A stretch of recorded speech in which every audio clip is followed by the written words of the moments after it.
ये तद बुद्धवा बुद्धमान कृत कृत से भारत।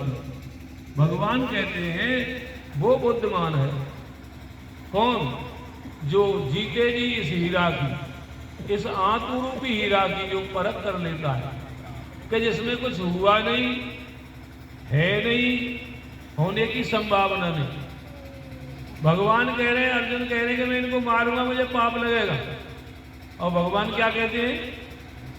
नैनम छिन्नन्ति शस्त्राणि नैनम दहति पावक न चैन कलेदन चापो न शोषित मारो।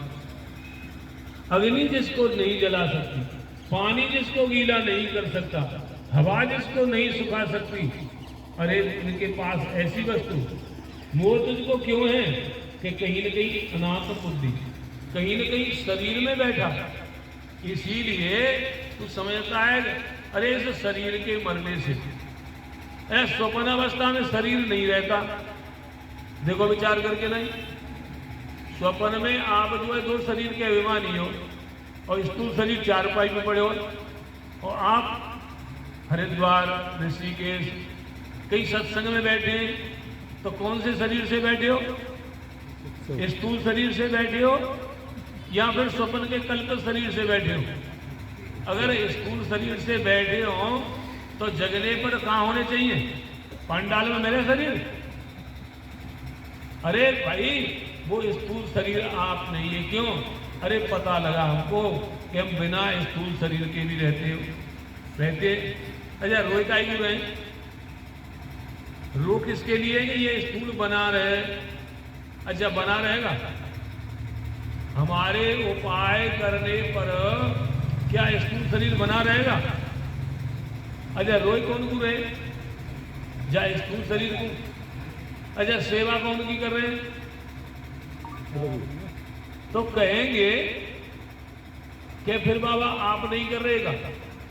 हाँ कर तो सब रहे, पर एक इसको नित्य जानता है, इसको जो है असलियत जानता है, असली जानता है, और एक इसकी असलियत को जानता है। एक ने तो ये नाप बना ली है, एक ने तो इसको सीढ़ी माना है, एक ने तो इसको माध्यम माना है, और एक ने इसी को असली जान लिया। मान लिया इसी को हीरा समझ लिया, और जय की सेवा में तो कितना अंतर आ गया भाई। एक ने तो जाकर के देख लिया कि जी जल की बनावट है, होरीली जमीन है, वहां पानी नहीं है।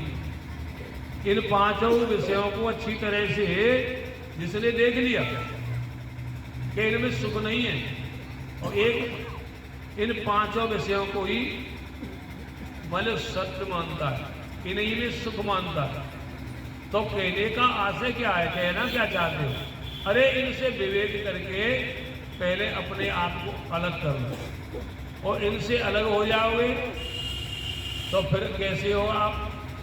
सदा रहने वाली वस्तु जिसमें कोई परिवर्तन नहीं होता, अरे वही तो अपनी असलियत है। अच्छा मरते क्यों नहीं? अग्नि क्यों नहीं जलाती आपको? पानी गीला क्यों नहीं करता? हवा क्यों नहीं सुखा सकती?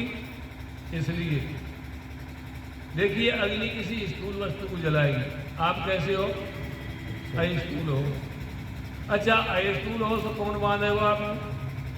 देखो मिट्टी को हम बांध सकते हैं, पानी को भी बर्तन में ले सकते हैं, लेकिन हवा को भी टायर में बांध लें। अच्छा आकाश को मकान में ले सकते हैं, लेकिन इस आत्मा को,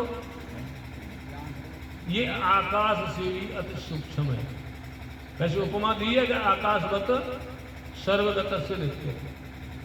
भगवान कह रहे हैं हमें मौजूद है, लेकिन जैसे आकाश में आग जलाओ, इसमें धूल उचाट दो, कह देते कि आकाश मैलो है, लेकिन आकाश कभी मैला नहीं होता। ऐसे ही जो है पानी भर दो, ऐसे ही भगवान कह रहे हैं कि अनादित्वात् निर्गुणत्वात् परमात्मा है मैं अपने शरीरस्थो कौनते न करोति न लिखे। वो इसमें कैसा है? वो अनादि है और निर्गुण है, लेकिन गुणों से बन जाता है। गुणों से एक होकर के अपने आप को सतोगुण से बनता है तो ज्ञानी मानता है। तत्र सत्वम निर्मलत्वात् प्रकाश नामेव सुख संगेन बदनाति ज्ञान संगेन चानल रजो रागात्मक वृत्ति तृष्णा संग समत्वम तन्नबंधाति कौन्ते कर्म संगन देना समस्तम ज्ञानजम विद्धि मोहनम सर्वदेहनम प्रमादा आलस्य निद्रा तत्बंधाति। तो जो है सतोगुण भी के मैं ज्ञानी हूँ। अच्छा, ये ज्ञान और ज्ञान कौन को धर्म है? ये भी अंतःकरण का आवास के सहित ये भी अंतःकरण का धर्म है कि और अज्ञान भी यही रहता है। तो फिर कांटे से ही कांटा निकलेगा ना। इस ज्ञान की क्यों आवश्यकता है कि अनादि काल से इसमें अज्ञान है, इसमें जो है ये अनादि काल से बैठा है। इसलिए हमको इसकी जरूरत है, इस आत्मा को जानने की आवश्यकता है, इस शास्त्रीय ज्ञान की, इस प्रमाणिक ज्ञान की आवश्यकता होती है। और जब ज्ञान हो जाए तो फिर इस वाचक ज्ञान की या अंतःकरण का जो ज्ञान है इसकी जरूरत रहेगी। अरे जंगल में चले जा रहे हैं और कांटा लग जाए तो कांटे को निकालने के लिए क्या देंगे? कांटो ही देंगे। अच्छा, जब कांटा निकल जाए तो क्या करोगे? उसका दोनों को फेंक देंगे। तो ऐसे ही कहने का आशय है, जब तक हमको आत्मा और अनात्मा का ठीक पता नहीं लगता तब तक असलियत का पता नहीं लगता। तो जिसको हम जानते हैं वो कौन है? वो अनात्मा है। वो जो है उत्पन्न हुआ है, उसमें परिवर्तन होता है, वो मायक है। अच्छा, जिसको बनाने वाले ही नहीं मिले तो बनने वाली वस्तु मिलेगी? देखो माया है, देखो उसके लिए क्या कह रहे हैं, न सतरूपा न असतरूपा, नहीं वो माया हो गए आत्मा का। सद असदव्याम मनोवचनीय मिथ्याभूत सनातन, माया में वो जगन्नीरा वर्षते ततस्तत। तो वो जो है ना उसको सत कह सकते ना उसको असत कह सकते, न सतरूपा न सतरूपा, नहीं, दोनों तरह की नहीं। क्योंकि कोई वस्तु या तो सत होगी या असत होगी, तो उसी को क्या कहेंगे? मालूम अनिर्वचनीय मिथ्या, अपने अभाव के अनुकरण में जो वस्तु दिखे, क्योंकि ढूंढने पर जो नहीं मिले। अच्छा, शरीर में ढूंढने पर नाम मिलेगा, रूप मिलेगा? क्यों? बालकपन में कुछ और था और किशोर अवस्था में, जवानी में कई बार दर्पण में मुंह देख ले, अब देखने लायक नहीं रहा। तो जिसमें परिवर्तन होता है वो वस्तु अनात्मा है। और हम कहाँ हृदय? अरे अनात्मा में तो हृदय, अनात्मा को ही हमने आत्मा मान लिया, तो उल्टा ज्ञान हो गया, विपरीत ज्ञान हो गया।